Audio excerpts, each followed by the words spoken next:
Well, I'm looking forward to sharing this next lesson. Again, this is a style of painting that I've been involved in for a long time. And one of the phenomena that we have all experienced is this wonderful light coming through the trees. This is called backlit. You'll notice how all the trees become quite dark because the light is coming from behind. So they're all in shadow. And then you get these wonderful rays. Now, this doesn't have a lot of the rays on it, but there's also this phenomena called the finger of God.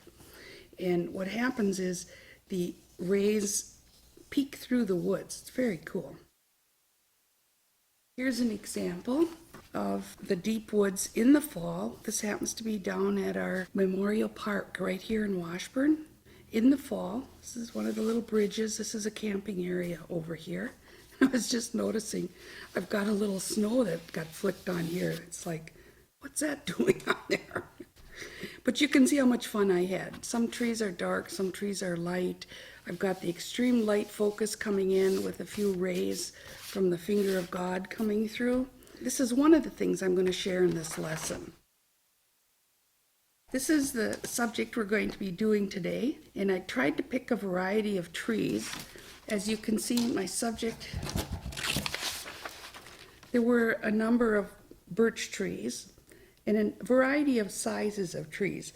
So I just picked out a few, and now we're ready to get started.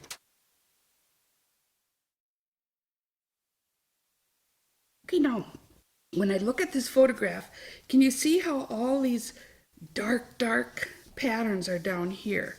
And I want to create this wonderful drama. So what's going to happen is I didn't even draw the bottom of the trees. I let them end at various levels just because I didn't want them all in a row. And my plan is to put some very strong darks down here so they just kind of melt into the foliage. And we're going to start with the focus of light in here. So the first thing I'm going to do is an underpainting. And we're going to start this with a wet into wet wash. Now remember, my light is going to start from behind this tree. It's not dead center, it's a little bit off center. And this one I'm going to do with a nice bright sunny day triad of color. You can do this with just about any triad of color you want. But I'm going to use this one. It's Windsor Yellow. And see how I'm not making it a perfect circle? And then I'm going to take quinacridone coral. You could also use permanent rose. I'm not a really big fan of the pink. So this is kind of pink, but not as pink as permanent rose. So again, I never just make a complete perfect circle. I just kind of break it up a little bit. And then I'm going to use cobalt blue, and because cobalt blue doesn't like to mix well, I'm going to put a little bit of pink out here towards the edges. And that will make us kind of a purple, make a nice purple color. Now, be sure you take every color and activate it on your palette before you put it down on your paper. If you would never go directly from the well to your paper. You always activate it first, so you don't have any wet particles of paint on your brush. So now we're just going to let these colors form a focus of light. Right now you can see each color. When we're done, it's going to be a beautiful graded wash. So what I'm going to do now is I'm going to tip it to one angle, starting in the center, and I'm going to spray this all the way to the edge. See the colors moving? Ooh, that's what we want. And we'll get our paper ready to catch it. Here it comes. And that's what we want to see. We want to see these colors softening and blending a bit and moving. Now I'm going to move over to the next quadrant here, starting in the center, and just spray from the center to the edge. Just give those colors a minute to run. Now we're ready to go from here to the edge. So I just keep taking a little triangle, starting where my light is going to be the lightest, and just let those colors move. And it's fun to watch. There they go. Now we've only got a little bit left to go here. Here.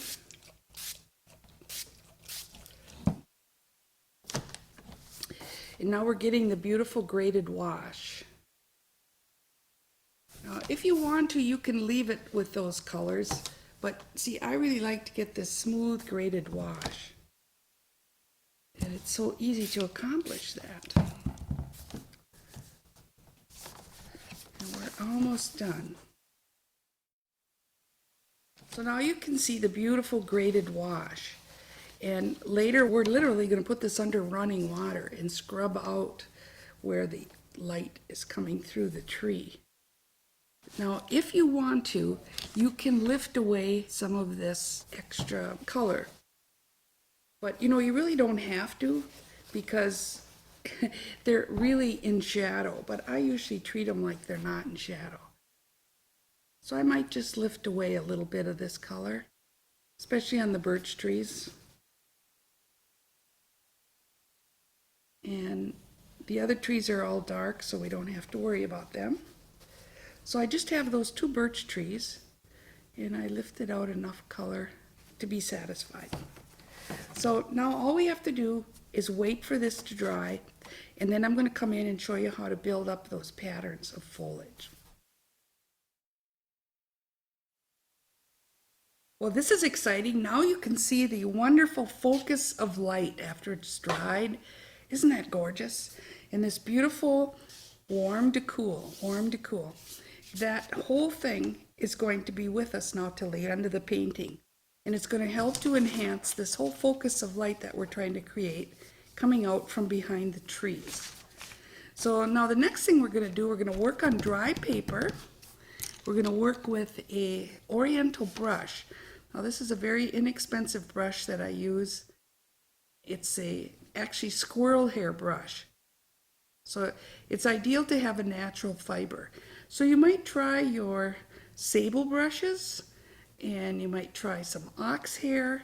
Just check your brushes and see if you have any, because natural hair releases the paint. And we're going to be doing this interesting little tapping motion. So we're going to first of all mix up a big juicy batch of our lightest color, which happens to be Windsor yellow. We're going to pick this paint up with our squirrel hair brush, and with a little dip, just like this, just a tap, tap, tap, tap, we're going to create these patterns of foliage that you see. So I'm not necessarily following that picture, but that's the idea I want to get. And when you look at foliage, you don't really want to paint every leaf. You just want to give the impression. So what I try to do is go to the other side now. A little bit of this is going to land on our birch tree, but we're not too worried about it. So now we've got a little pattern of yellow. The biggest mistake people make when they do this is they make it a straight line. So see what I'm doing? I'm dipping down here, and I'm going to go up over here. So I'm going to have a little upward motion, a little downward, a little zig and a zag. And then a lot of times this gives you very small pieces. So just by sticking my brush in the water and tapping again, a little tap in the water, then come back, and you can see how those little pieces get bigger. Yeah, that's what we like. A little bit bigger. And I'm going to have some greens down here. So I'm also going to take and do a little bit of this yellow, so I can get some of these nice deep greens down here later. And it's just this downward motion. I put my finger out here towards the end of the brush, tap, tap, pick up the paint, downward motion, tap, tap. And it takes a little force. Don't wimp out now, just go for it. Tap, tap, tap. And just zig and zag. Don't ever do a straight line. So we'll go uphill a little bit here. So I go here, cross over, go here, pick up, put a little water in my brush, make these a little bigger.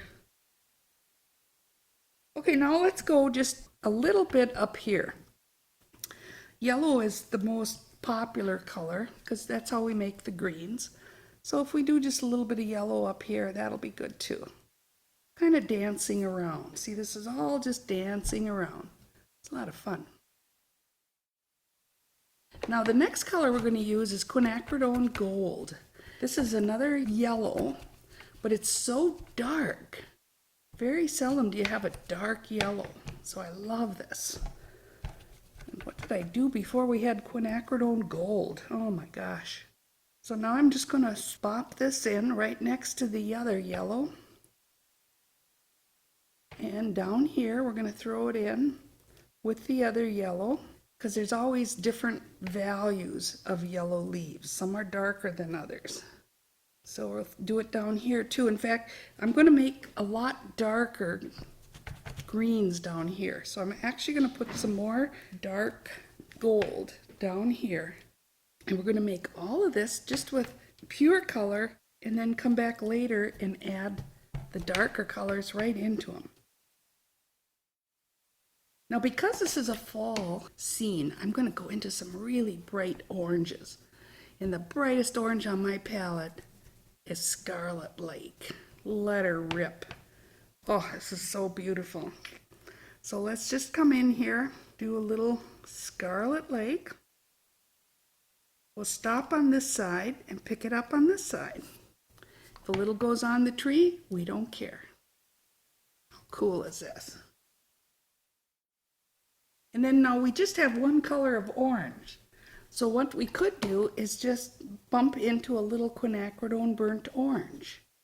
This is a beautiful color. These would be some of the leaves that have started to turn a little bit. So again, we'll put that in with our orange. That'll give us enrichment. There, so you can see how I'm rolling it up and down the opposite direction of this one. So these are all just kind of dancing through here. I definitely want to leave some open areas too, because these open areas show off the beautiful background that we painted. Now the next color we're going to use is really going to change things. This is our Antwerp blue. And let me tell you, this is going to snap it up. Oh. When the Antwerp hits the yellows, we're going to get some beautiful greens. Love it. Beautiful greens. And when the Antwerp goes into the orange, we're going to get some darks. Great. We needed those too. But see, I'm going to leave some of them yellow too. That's what I love about this, not working with green. You work with yellow and blue, and you end up with green, yellow, everything. All of those colors. And then down here, we're going to really lay it on because I want it dark down here. And then we're always going to take a little bit of water and expand these just a little bit. See, even up here, if you notice they're kind of small, feel free just to take a little water and expand them. And the interesting thing about this blue is it takes it a little while to get acquainted with these colors, but it is a blue that does move in water. So eventually, this is going to really turn to a beautiful green. There you go. It's coming along. I'm going to throw a little bit more down below here. See, it wouldn't hurt. Now, when I have foliage going up to the edge of a tree, I frequently will negatively paint close to that tree just to give it a little more energy. And what that does is it makes the tree pop out. See, if it's a birch tree, it'll pop out a little bit. But because all these trees are pretty much in shadow, I don't have to worry about it too much. But it's always hard to stop doing the traditional thing. So this is looking pretty good. I'm pretty happy with this. Now the last thing I want to do is I want to take this fine mister. This is a mister that has a very narrow inner stem, and it gives me a very fine mist. And if I protect this and just touch the edges, I can kind of soften these edges. It's a kind of vignette style of working. So now I'm going to take a tissue and my finger and just go around like this and pick up a little bit of this color. And if it's too much, I'm just going to dab it a little bit. But see, I love that lost edge. Beautiful. So it keeps the focal area crisp, but then the edges along the side here get lost. Love this. Nice. Now I'm just going to leave these other areas open so you can see the color in the background. And I have one more little death-defying act, and that is I like to take quinacridone burnt orange and put it into my darkest colors. And this gives me this gorgeous orange. Now, it's going to take a while for this to melt out and form the deep colors and the deep oranges that I'm looking for. But I'm just going to take and sprinkle a little bit of pure quinacridone burnt orange. And let me show you a little trick. If you take quinacridone burnt orange and Antwerp blue, you get a very dark green. See that? So some of these are going to form this very dark green. If you want to, you can even mix that dark green and just throw it in there to get your darkest darks. Get this beautiful, beautiful dark, dark, dark green. And see, that's going to give me the strong dark that I'm looking for. So this is basically all we need to do. We've created a lovely little pattern of foliage. We've left some openings. Now we're going to let this dry, and then when I come back, I'm going to paint the trees. And the idea is not to paint the trees solid. I know people who paint the trees before they paint the foliage. See, and I could never understand that because I think you have to paint the trees later. So you just sort of paint what's in between. And that way the foliage goes in front of the tree. So I hope your throwing of paint goes well. It does for some. Oh, this is fun. This is actually one of my favorite parts about painting deep woods pictures, and that is to paint the trees after. And you have to wait until everything's dry. So this has been drying overnight. I'm going to do a mixture of cobalt blue, quinacridone burnt orange, and this is going to give me a really nice warm, I just put in a little quin orange, a little bit more cobalt. But I'm going to keep this one on the warm side. And believe it or not, this is what you do. You just come in here and you paint this interesting little shape and you go around everything. So you paint it. As you come to any of these leaves, you paint around them. I just love this. And it really works. It's fantastic. So this way you actually can show how the leaves are going in front of the tree, which they would do naturally. The idea of painting these trees first, which I often see in pictures, is not a good idea. Much better to do it later and to have these lovely stop and start shapes that go in and out of it. Up here there's just a couple little holes, but just enough to tell us that that's a tree. And then I think I'm going to go down here just a little bit more. And then I'm going to take my palette knife and do a couple of branches coming out from this. So this is a very cool thing. You pick up the paint, so it's actually sitting on the edge of your palette knife. You don't want a very big palette knife, and you want it to have a rounded tip. And then I have to turn this a little bit to do it. And you just come out here and see how the paint just rolls off there. And it gives you these lovely stop and start, creaky. Oh, this is the only way to paint these. Let's do another one over here. It'll come up, go across. And see, what I try to do is go in a little bit different direction. So you can see it already looks pretty deep woodsy just with one tree. Okay, now the next thing we're going to do is I'm going to mix up quinacridone burnt orange, and this time I'm going to do it with a darker color, because not all trees in the woods are going to be a warm brown. Some are going to be a very dark brown. So I'm going to take some French ultramarine in this mixture, and I'm going to purposely add more of the French ultramarine to get an even deeper dark. And see, this is a birch tree, all the rest are going to be some kind of a brown tree. So we'll start here. Again, these branches coming out can just cross over. I could also do this with my palette knife. It's not a big deal. You can see it's just a slightly cooler tree color.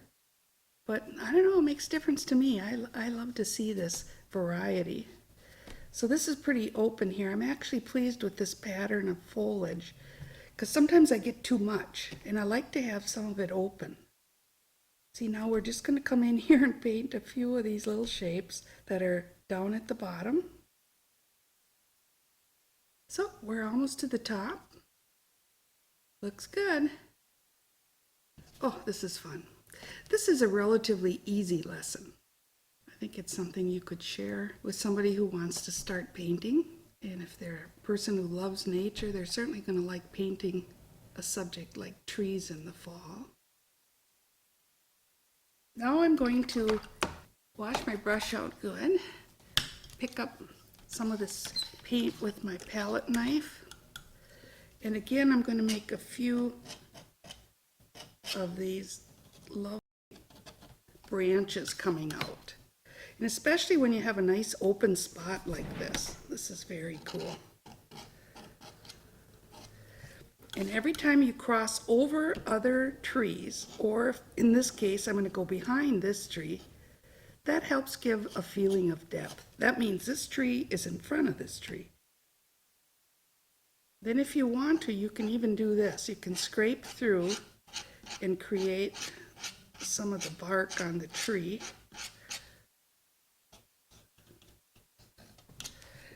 That's good. Now we're ready to paint the birch tree. Okay, I love painting birch trees. And see, I'm going to have the light coming through the trees over here. I originally thought about this area, but it's so close to the center, just that little bit over here, I think it'll add quite a bit. So that means when I paint this birch tree, I'm going to have more light on this side and more shadow on this side. So that's something you always determine before you start. And I like to wet the birch tree, so that means I have to wet around these shapes, just like I did when I painted those. And you can see I'm picking up a little bit of the color, which is okay because we're going to be making this a very dark birch tree. All trees in backlight are very dark. Now I'm going to take cobalt blue, and eventually I'm going to add quinacridone burnt orange right over the top. And let me show you, when you take quin orange and cobalt blue and mix it together, you can see you get a gray. And if you just take a little bit of each color, you can get a warm gray or you can get a cool gray. Beautiful. And some people actually paint birch trees by mixing this gray and putting the gray down, but I don't do that. I take the colors and then mix them on the paper. So what we're going to do is we're going to first of all take the blue, because it's a shadow, we're going to put it on this side, and we're going to vary how deep we come out. Now once I do the initial laying down of this lovely blue, then what I do is I come back, because now it's moved in the water. So now I'm going to come back and put in another layer right next to the edge. And see how that's going to give me the extra dark I need.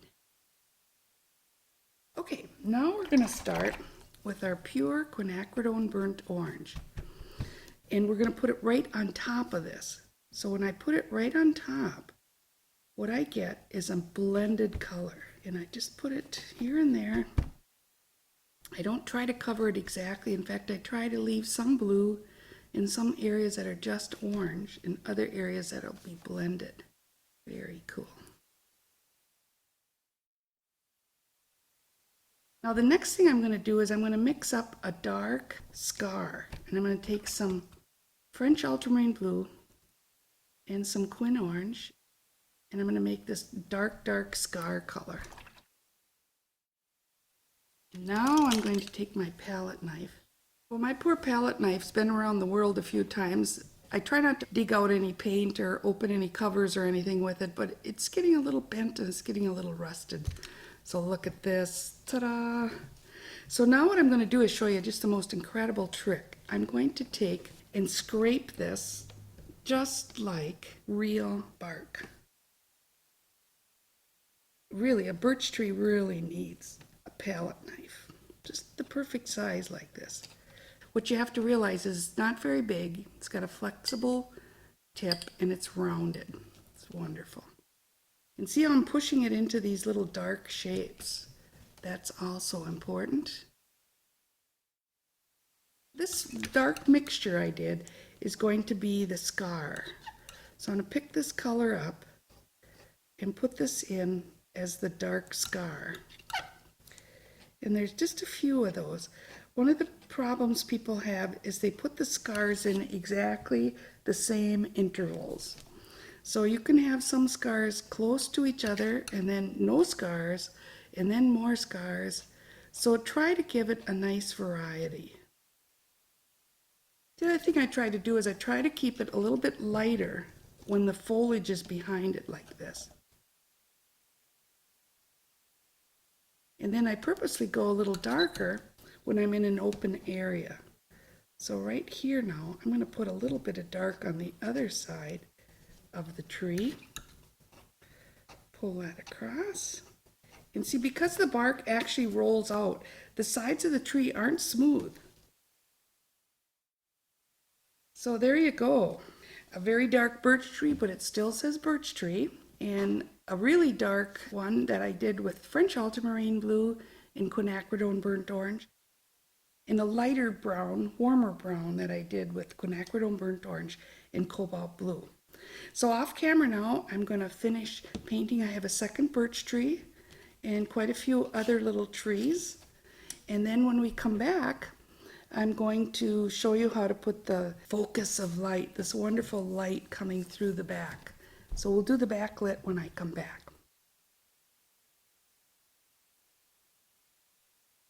Putting the water where I want the light source. With my toothbrush, I'm just going to use this for the encouragement.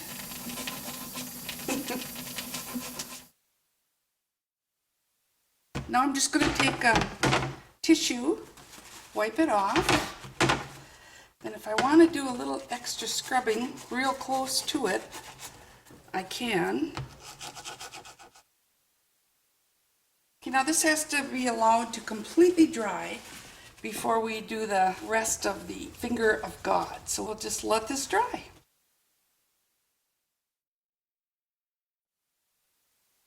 Now you have to remember, when the light is shining through the tree this strongly, what happens is it obliterates the images that are right next to it. So don't be fooled and come back and paint that. This is the way it actually looks. Now, to continue this in what we call the finger of God, you take a tissue and just dampen it. And your paper has to be absolutely dry.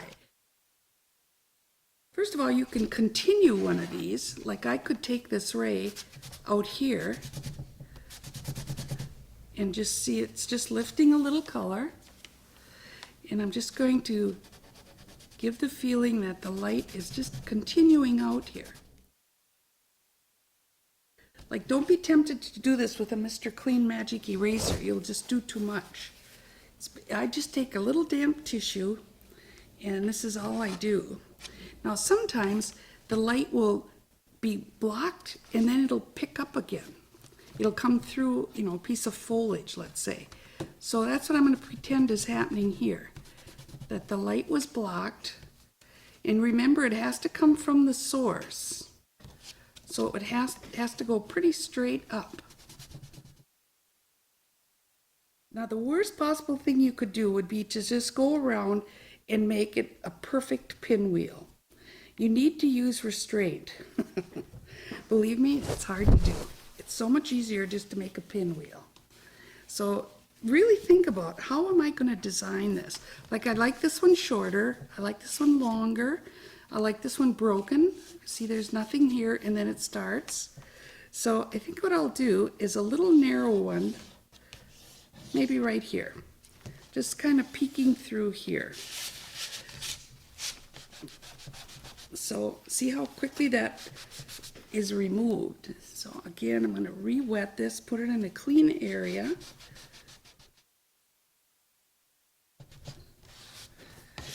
And that might be enough right there, just to show another little light peeking through. So now don't overdo it. That's my best advice. Don't overdo it. And believe me, that is the voice of experience. So good luck.